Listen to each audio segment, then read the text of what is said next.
Muy bien, este día nos corresponde hablar de un tema muy importante.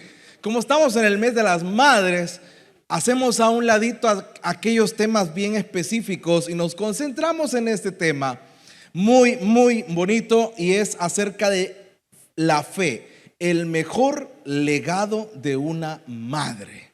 ¿Sí? Muchos pregonamos acerca de la fe. La fe prácticamente es nuestro estandarte. Amén. Todas las religiones tienen una fe. Le voy a decir ese secreto hoy. Todas las religiones tienen una fe. Ellos creen en algo, y eso es fe. ¿Sí? Creer en algo. ¿Sí? Ok, entonces nosotros como creyentes, como iglesia de Dios, también tenemos una fe. Y hoy que estábamos el día sábado, tuvimos una actividad aquí, y para esa actividad tuvimos que hacer una investigación dentro de las fauces de la iglesia de Dios, y encontramos nuestra declaración de fe, ¿verdad? Y yo encontraba de que la iglesia de Dios no se sacó de la manga la declaración de fe. La declaración de fe de nuestra iglesia sale de ciertos versículos que están en la Biblia, sale de ciertas enseñanzas de los apóstoles y enseñanzas que fueron instituidas por el Señor Jesucristo. Entonces esto nos da cierta autoridad para decir que nuestra declaración de fe es bíblica.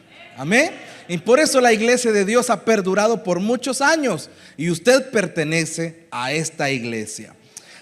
Y esa fe que hemos recibido, hermanos, no solamente es a través de un culto que la recibimos, no es a través de un servicio, no solamente es a través de que alguien vino y nos predicó. También la fe se traspasa de otra manera. La fe se convierte en un legado. La fe se transforma en una herencia para nuestros hijos. No sé si usted se ha fijado cuando usted busca en una enciclopedia el nombre del país, El Salvador. ¿Qué religión es la que sale ahí? Dígame. El Salvador, aparece una religión ahí y dice católica. ¿Sí? Usted busca el país de Guatemala, católico. Entonces, por nacionalidad usted nace de esa forma, ¿no? ¿Y usted cree que eso es fe? Cuando nosotros venimos al evangelio, descubrimos que eso no es la fe. La fe posiblemente se hereda, pero no se hereda tan fácilmente como indicarlo en una enciclopedia. Todos los salvadoreños son de esta fe en particular. Es como los que nacen allá en Arabia. ¿Cuál es su fe? Ellos son musulmanes. ¿Sí? El Islam, mejor dicho. Esa es la fe de ellos. Es como los que nacen en Israel. ¿Cuál es la fe de ellos? Ellos son judíos. ¿Sí? Y su fe es el judaísmo. Entonces, asimismo, nosotros podemos recibir de parte del mundo una etiqueta de la fe, pero en nuestras casas es donde nace una pequeña semilla que se encarga de inculcar la verdadera fe que nuestra alma necesita. Y hoy vamos a hablar de ese lugar, de ese momento, de ese instante, de ese grupo de acciones que suceden. Pero antes de esto quiero llevarlo a Proverbios capítulo 1, versículo 8. Proverbios capítulo 1, versículo 8 es muy conocido por todos nosotros y dice de la siguiente manera: oye, hijo mío, la instrucción de tu padre, y no desprecies. Oiga conmigo, diga esa frase de la parte B del versículo: no desprecies la dirección de tu madre. Y aquí nos vamos a enfocar esta noche. Los papás somos buenos para mandar, ¿verdad? Instruir, instrucción. Hijo, usted tiene que hacer esto, usted haga lo otro. Esta semana a mí me ha tocado dar un montón de instrucciones a mis hijos. Ahí les preguntan a ellos por qué, porque me regañan que yo hable de mis hijos. Ellos me regañan que hable de ellos en los mensajes, hermano. Y como hoy se está publicando en YouTube y en Facebook, entonces no voy a hablar mucho de ellos. Pero nosotros los papás servimos para eso, damos instrucciones, calculamos y decimos, bueno, para llegar allá tenemos que hacer esto, así que haga esto, haga lo otro. Somos muy buenos para mandar. Pero aquí hay algo bien curioso. En la parte B dice, no desprecies la dirección de tu madre. No desprecies la dirección de tu madre. ¿Qué revelación tiene la mujer que recibe algo especial para guiar a sus hijos?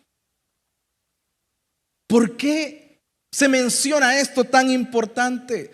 El rol de las madres en el hogar es importante, es fundamental, porque ellas dan una dirección. No solamente dan instrucciones, no solamente enseñan a hacer cosas como los padres hacemos, sino que ellas dan una dirección. Y aquí es muy vital que usted y yo pongamos muchísima atención, porque es posible que nos hemos equivocado en los roles. Y muchas madres de hoy en día están dando están dando instrucciones y no direcciones. Están dando mandatos y no están dirigiendo a sus hijos. La dirección te sirve para llegar a un destino de una mejor manera. Y aquí en español, la dirección es la visión. Por ejemplo, aquí está una visión de nuestra iglesia de Dios, Casa de Bendición. Ser una iglesia celular bendecida para bendecir. Ese es el destino. ¿Sí? Y yo creo que ya deberíamos de cambiarle de repente, pastor. Tal vez lo podríamos platicar. Somos ahora, porque yo siento que lo somos. Somos una iglesia celular bendecida para bendecir. ¿Sí? Esa es la visión. Entonces, las mamás en la casa son las que brindan esa dirección. Son las que motivan a sus hijos para que se dirijan hacia un destino en específico.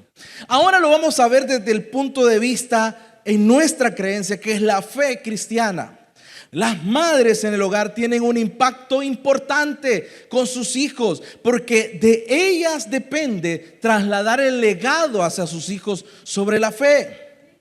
Yo recuerdo mucho cómo mi madre oraba todos los días, cómo mi madre ayunaba todos los días, cómo mi madre salía a evangelizar y nos llevaba todos los días. Esa es una memoria que la tengo presente en mí, amados hermanos. Y es difícil decirlo, ¿verdad? Y espero que mi papá me perdone, pero a mi papá nunca lo vi en esa acción. ¿Sí? Entonces, las mamás son las que se encargan de dar ese tipo de direccionamiento a sus hijos. Y míreme ahora, yo aquí estoy predicándole a usted. ¿Sí? Pero hay un impacto negativo que nosotros como padres, y aquí me voy a meter yo también en el rol, damos. Veamos uno de los hijos que vamos a estudiar este día. Jueces 11, versículo 1. Solo voy a leer el versículo 1 por tema tiempo, pero hasta el versículo 3, nos vamos a saltar hasta el versículo 3 después. Jefté, el galaadita, era un guerrero valiente, hijo de Galaad y de una, ¿qué dice ahí? De una ramera. Ahora vámonos al versículo 3, por favor. Entonces Jefté huyó de sus hermanos y se fue a vivir en la región de Tob. Yo lo estoy leyendo en otra versión. Donde se le juntaron unos hombres sin escrúpulos, dice acá. Ahí en otras versiones dice hombres ociosos que salían con él. ¿A qué dice aquí? Aquí dice a cometer fechorías. En esta nueva, creo que esta es la nueva versión internacional la que yo pude copiar. A cometer fechorías. A los hermanos del PBM nos enseñaron eso, ¿verdad? Estudiamos la vida de Jefté y de repente nos dimos cuenta que Jefté no era una buena firma, ¿no? Pero ¿qué es lo que influyó en Jefté para que hiciera todas esas cosas? Lo que influía en él es que no había recibido dirección. ¿Qué era su madre?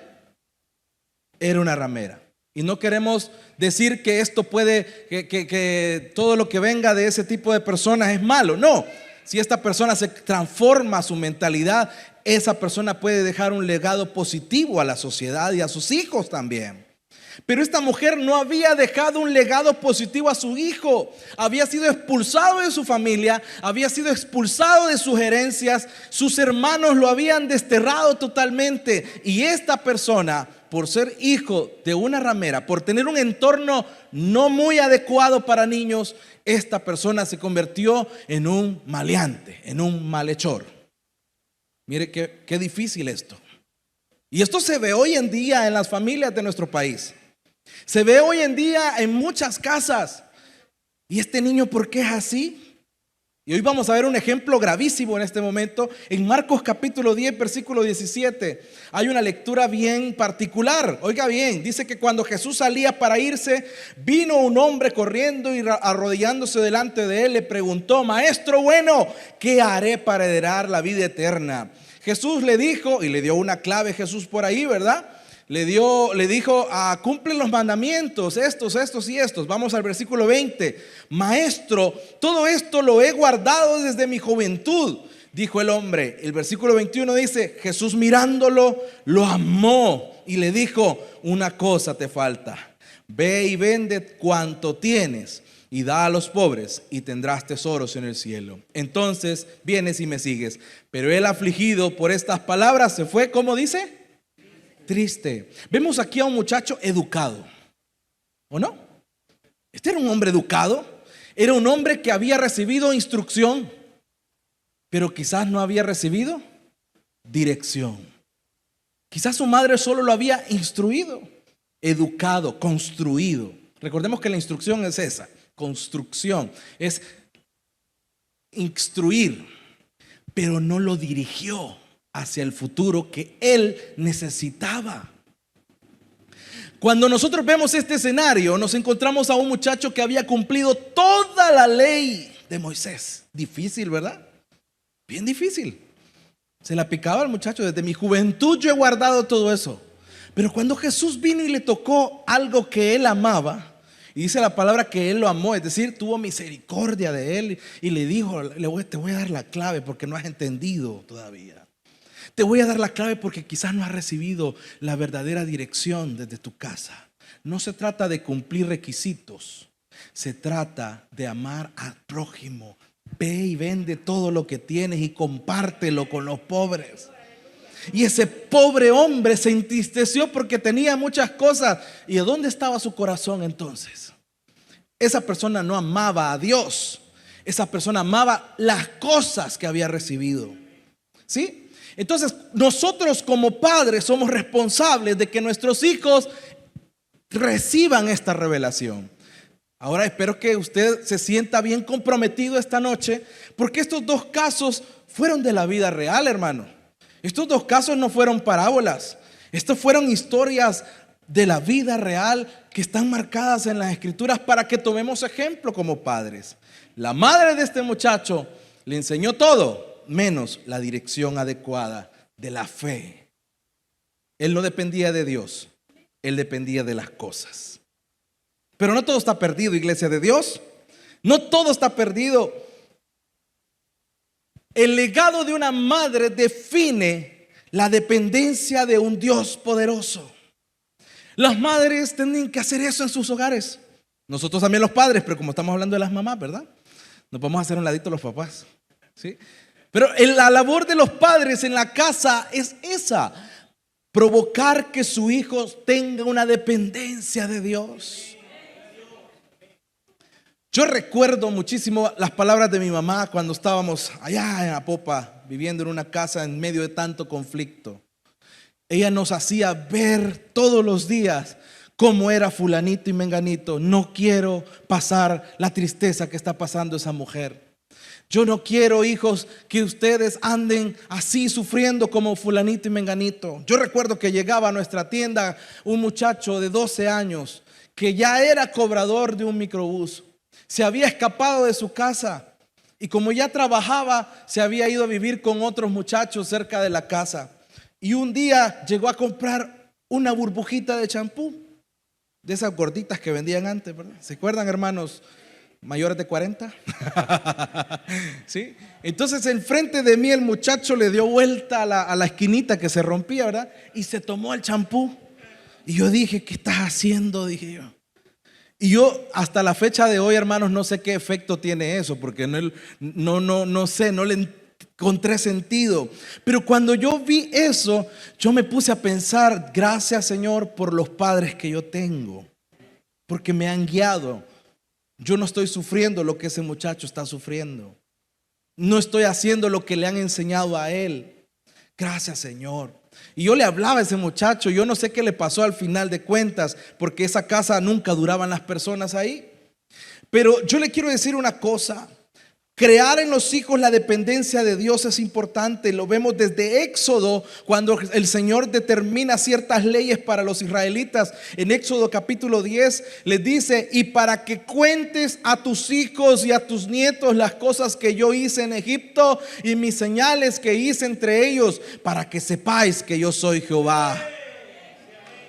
Es que el Señor tiene interés en que sus hijos conozcan de Él, iglesia de Dios. Yo no sé si le he contado esta experiencia, pero yo tengo unos amigos a quienes una vez sentí en mi corazón estorbarle su felicidad momentánea. Y le dije: yo te quiero preguntar algo y discúlpame porque siento fuertemente en mi corazón hacerlo. Quiero dejarte una incógnita. ¿Tus hijos de verdad conocen a Dios? ¿Te imaginas a tus hijos de 30 años si van a hacer lo que tú haces hoy? ¿Vas a la iglesia por lo menos los domingos? Y esta persona me dijo: yo voy a la iglesia de vez en cuando. Mis hijos no saben quién es Dios. Duro, hermanos. Niños de 9, de 11 y de 17 años que en esta actualidad no saben nada del Señor. Pero es por esto, porque nosotros como padres tenemos la responsabilidad de explicarle a nuestros hijos nuestra dependencia de Dios, lo diminuto que es el ser humano, lo frágil que es el hombre delante de los eventos que suceden, que la única salida para nosotros es el Señor. Eso es lo que tenemos que decirle a nuestros hijos. Tenemos que explicarle también a nuestros hijos que Dios cumple sus promesas. Amén. A mí me encanta esta parte de la historia, porque en Josué capítulo 4, 5 y 7 cuenta Josué, no lo voy a leer por tema tiempo, pero cuando el pueblo de Israel cruza el Jordán, Dios le ordena, ahí está en pantalla para que ustedes lo vayan leyendo, Dios le ordena que saquen 12 piedras de en medio del río, una por cada tribu, piedras enormes, hermano. Y cuando esas 12 piedras salen, ponen un altar fuera, al otro lado del Jordán. Y ese altar, todo el mundo se preguntaba: ¿y esto para qué es, hermano? Y de repente Josué le dice a los israelitas: sirve como señal entre vosotros, y cuando vuestros hijos, oiga bien, ahí vienen los hijos, te pregunten mañana diciendo: ¿qué significan esas piedras, papá? Les responderás que las aguas del Jordán fueron divididas delante del arca del pacto de Jehová cuando ellas pasó en el Jordán. Las aguas del Jordán se dividieron y estas piedras servirán como monumento conmemorativo a los hijos de Israel para siempre. ¿Sabes qué significaba ese momento sublime que las aguas del Jordán se abrieran, hermanos? Significaba la entrada del pueblo de Israel a Canaán, una tierra prometida hace muchos años al patriarca Abraham, y en ese momento se estaba cumpliendo una promesa. Nosotros, los padres, tenemos que trasladar ese sentimiento de esperanza a nuestros hijos, que Dios sí cumple promesas. Dios sí cumple promesas. Porque así nuestros hijos no van a esperar en los hombres, no van a esperar en las promesas del mundo, no van a ver atractivo lo de la afuera, van a ver atractiva la gloria de Dios. Esa es la forma, esa es la manera. Lo vemos aquí estipulado en la palabra del Señor. En ese preciso instante la promesa estaba cumplida y había un monumento ahí para los hijos. Ese no era para los hombres viejos, era para los hijos. ¿Qué son estas piedras? Es el cumplimiento de la promesa. Yo por eso digo, cuando hablo de este versículo en particular, que el testimonio del poder de Dios es perpetuo en los hijos. Dios hizo un milagro en su vida, hermano. Testifíquelo, pero a sus hijos. ¿Sí? Dios proveyó, testifíquelo a sus hijos. Dios le permitió ser sano de una enfermedad, que sus hijos entiendan que esa sanidad es milagrosa. ¿Sí? Propóngalo a sus hijos, porque es perpetuo el milagro del Señor ahí. Ellos van a creer en las señales, van a creer en los prodigios, van a creer que Dios es un Dios que cumple promesas. Sigamos adelante. ¿Qué más tenemos que hacer con nuestros hijos con este tema de definir la dependencia de Dios? Pues tenemos que explicarle a nuestros hijos que Dios salvará oportunamente. Dios es el socorro oportuno de nuestras vidas. Jueces capítulo 6 versículo 12 tiene una historia bien peculiar, y estoy utilizando un versículo bien negativo para que usted pueda entender lo positivo de la historia. Sucede que el ángel se le aparece a Gedeón en ese momento, y Gedeón está afligido, escondido de los madianitas, guardando el trigo, que en ese momento pues estaba escondido en un lugar que no era para trigo. De repente el Señor le da un saludo bien efusivo y le dice: Jehová está contigo, varón esforzado y valiente. Y aquel escondido, ¿verdad? En temor, en miedo. Entonces Gedeón le responde: Señor mío, si Jehová estuviera conmigo, ¿por qué nos ha sobrevenido esto? ¿Y dónde están todas tus maravillas que nuestros padres, oiga bien, que nuestros padres nos han contado? Oiga bien, Gedeón había recibido la dirección. ¿Sí? ¿Sí? Pero como que estaba algo chueco, ¿verdad? Como que la instrucción la había recibido mal. Pero él la tenía en mente. Él tenía en mente que había un Dios poderoso que los había sacado de Egipto. O sea que las piedras, hermano, sí tuvieron un resultado, ¿verdad? Él lo sabía. Sabía que era su tierra prometida. Pero había algo que faltaba, algo estaba chueco ahí. Y de repente le dice: ¿no nos sacó Jehová de Egipto? Y ahora Jehová nos ha desamparado, nos ha entregado en manos de los madianitas. Yo le quiero decir algo, que el hecho que Gedeón supiera estas cosas le dio una pizca de fe para creer que aquella persona que estaba frente a él era el mismo Jesús, presentándole un plan de salvación. Esa palabra de su madre diciéndole: mira, hijo, este es el Dios que adoramos. Porque ¿alguien se recuerda qué era lo que hacía el papá de Gedeón? ¿Alguien se recuerda qué tenía el papá de Gedeón en su casa? ¿Quién dice? Tenía una estatua. Muy bien, exactamente. Hermano, el hermano ya no ganó a todos. Tenía una estatua de acera en su casa. Era un idólatra, el papá era un idólatra. ¿Cómo se acordaba este muchacho de eso, que Dios era un Dios verdadero? Su madre estaba ahí, implícita en el mensaje. La dirección de su madre surgió en ese momento de necesidad. ¿Y qué pasó con Gedeón? ¿En qué se convirtió este gran hombre? Se convirtió en uno de los jueces de Israel, que con 300 hombres destruyó a los madianitas, que con 300 hombres liberó al pueblo de Israel de ese yugo que había recibido a causa de la rebelión de este pueblo idólatra. Y le demostró al mundo: yo derroto los ídolos y le doy la gloria al Señor. Que lo que nos contaron nuestros padres es cierto. Yo lo creo y lo vivo. Mire lo que ha pasado. Ese testimonio, hermanos, es perpetuo en nuestros hijos. ¿Sí? Usted tiene que esforzarse porque sus hijos sean personas que proclamen el poder del Señor, que crean que Dios llega en el momento oportuno para rescatarles. Otra de las cosas importantes, y con esto voy a concluir: el legado de una madre, la fe, el legado de una madre define el ministerio de sus hijos. Y no estamos hablando de un servicio común y corriente, hermanos. Estamos hablando del servicio que nosotros le damos al Señor. Transmite la importancia del servicio. Veamos primero de Samuel 1:24. Solo voy a leer ese por el tema de tiempo. No, vamos a leer el último, el 28. ¿Me lo pones, por favor? Bueno, del 24 al 28, y le cuento la historia. Sucede que Ana había pedido al Señor un hijo, y el Señor se lo había regalado. Ana era estéril, y el Señor se lo dio por la fe de esa mujer.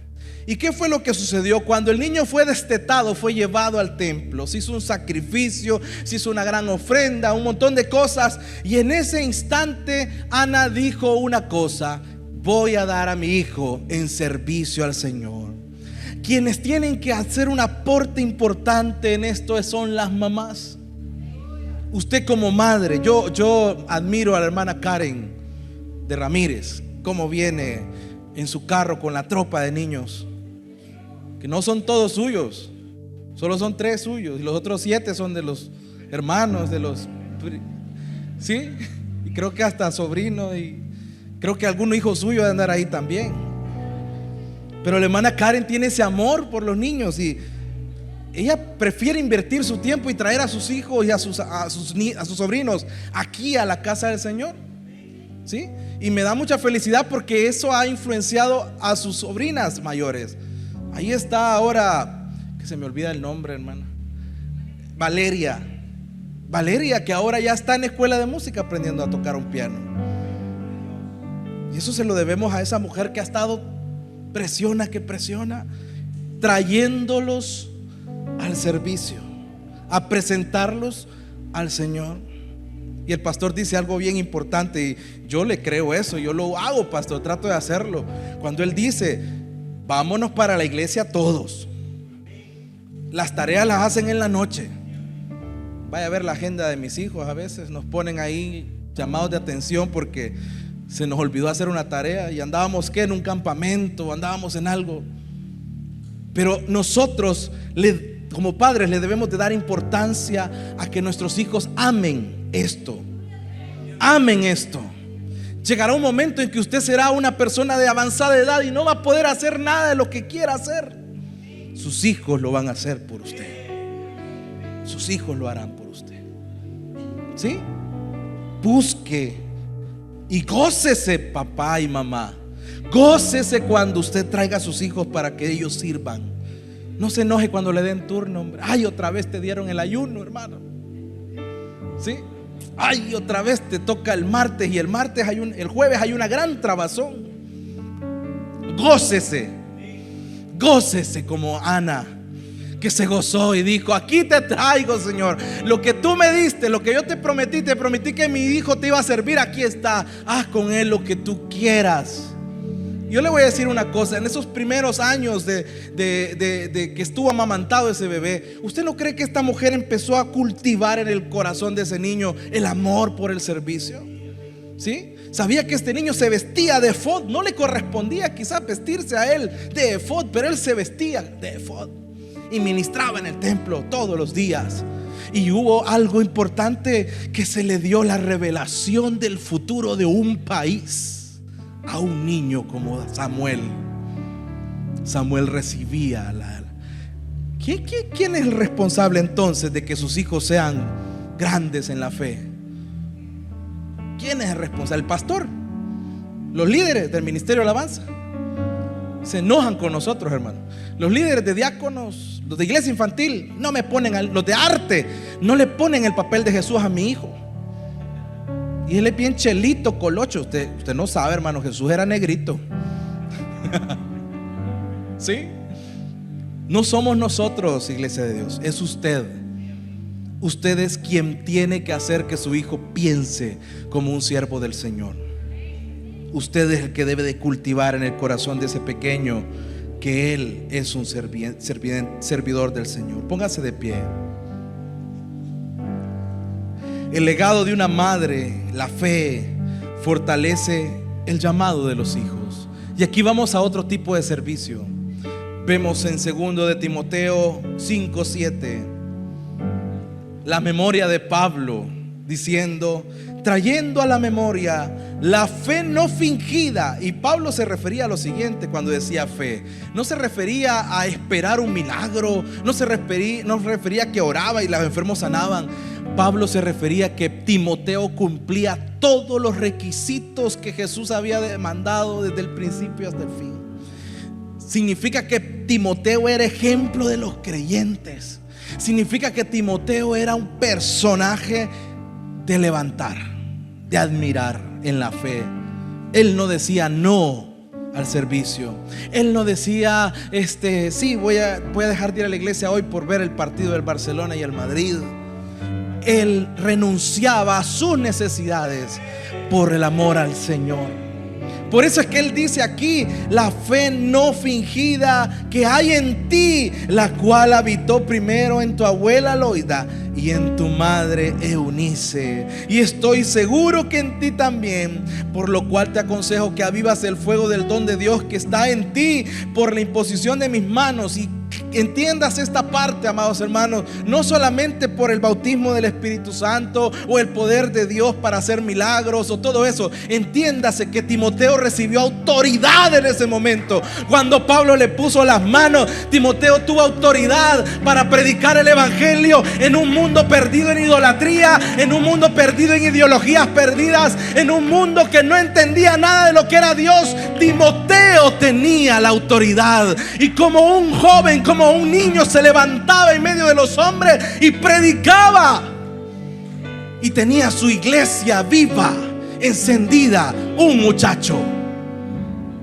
Entiéndase eso. Eso es lo que provoca la fe. Eso es lo que provoca el legado de nosotros como padres en nuestros hijos. Y cuando hablamos de fe, yo siempre resalto Hebreos capítulo 10 versículo 23, que dice: mantengámonos firmes sin fluctuar la profesión de nuestra esperanza, porque fiel es el que la ha prometido. Ese es fiel, iglesia. Y Él está dándole a sus hijos, Él está dando a sus nietos, Él está dispuesto en darle a todos los que vengan a Él. Levante sus manos esta noche. Gracias, Señor, por tu revelación, Señor, a nuestros padres. Gracias, Señor, porque nuestros padres te conocieron y nos transmitieron esta fe. Gracias, Señor, porque nuestros padres, gracias a ellos nosotros hemos sido salvos, Señor, porque los pusiste en medio de nosotros. Ahora ayúdanos a nosotros a salvar a nuestros hijos, Cristo Jesús. Ayúdanos, Señor, a trasladar este legado de fe a nuestros hijos, Señor. Que tu palabra viva en sus corazones ferviente, cual llama que no se apaga. Que tu Espíritu, Señor, los llene de autoridad para que no renuncien a esta fe. Cristo, sabemos que, como Pablo dijo, los tiempos que vienen son malos. Los hombres a los cuales nuestros hijos se enfrentarán son perversos. Ayúdanos, Señor, que lo que nosotros estemos transfiriendo, Señor, sea una fe genuina como la de Timoteo. Que nuestros hijos en el momento de angustia recuerden que hay un Dios poderoso para salvar. Que nuestros hijos en un tiempo de dolor recuerden que hay un Dios poderoso.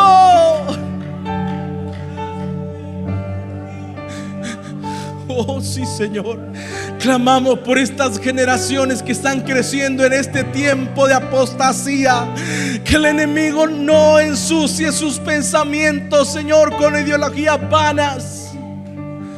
Que sus corazones estén firmes en esta fe, en lo que profesamos. Que crean que tú eres fiel con ellos. Gracias, Señor. Gracias, Señor. Yo quiero invitarle a usted a que ahí donde está, hagamos un compromiso delante del Señor, así en silencio. Si sus hijos ya están grandes o si todavía están pequeños, comprometámonos esta noche a hacer una buena influencia a nuestros hijos para darles un legado que no perece. Señor, te pedimos que nos ayudes a dirigir y a instruir a nuestros hijos, Señor, en esta fe. Ayúdanos, Señor. Quita la pereza de los corazones de los padres, toda distracción, Señor, en su mente. Te pido por los matrimonios, Señor, que en vez de preocuparse por sus hijos, se preocupan por sus propias necesidades. Señor, ten misericordia y ayúdanos, Señor, a ser mejores. Ayúdanos a ser mejores y a salvar a una generación, Señor. Gracias, Señor. Queremos invitarte a que nos busques en Telegram, en nuestro canal Una Clave de Vida, donde compartiremos también muchos mensajes para tu vida. Que Dios te bendiga y te dé paz.